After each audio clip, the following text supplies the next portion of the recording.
Hello, this is Module 5. It's about socioeconomic diversity. And my guess is that most of you work in situations that are socioeconomically diverse. You have children that have enough food to eat and have a home to go to in the evening.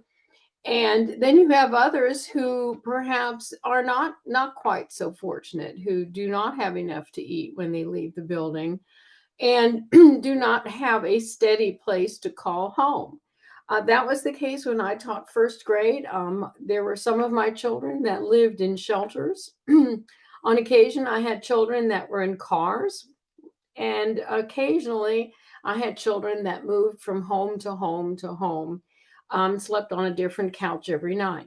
So you can imagine that when that's the case, they don't feel very secure, and that their interest does not necessarily lie in learning what the nouns are and what verbs are and what an adjective is. That's not the primary thing they're interested in. They're more interested in, where am I going to sleep tonight? Am I going to have dinner someplace? Those are much more important questions for children, and they would be for adults as well. So you can imagine that this kind of thing really impacts learning. Okay. So the article Lunch Shaming is absolutely unique. It's the first one I've seen about this, and it's something that's bothered me for a long time. You know, in my building, we had most of the children were on free or reduced lunch. However, not all. And you had to apply for it. It didn't just automatically happen. The parents had, or guardians had to fill out a form, about their finances and so on and so forth. And when they failed to fill out the form, then the child didn't qualify for the free or reduced lunch. And so they were charged for their lunches. Well, if their lunch bill reached a certain amount and the parent wasn't paying it, then they would not receive the school lunch that all the other children received.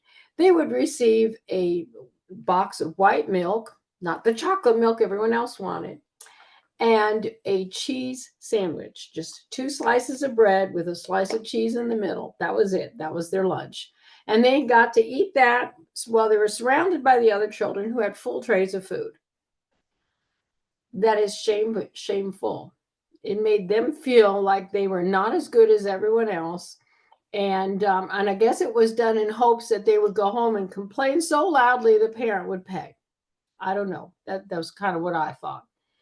But it is a horrible practice, and this is a really good article about that. And I don't know if that's still going on in schools today, but this article is from 2020, so my guess is it's still happening in quite a few places.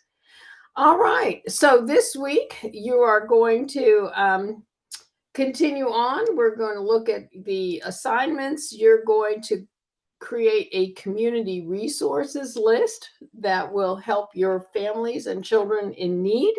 And there'll be a how-to for you to look at. And there's also a discussion board for you to share some of your thoughts with your fellow students. I hope you have a wonderful week, and let me know if you have any questions. Bye-bye.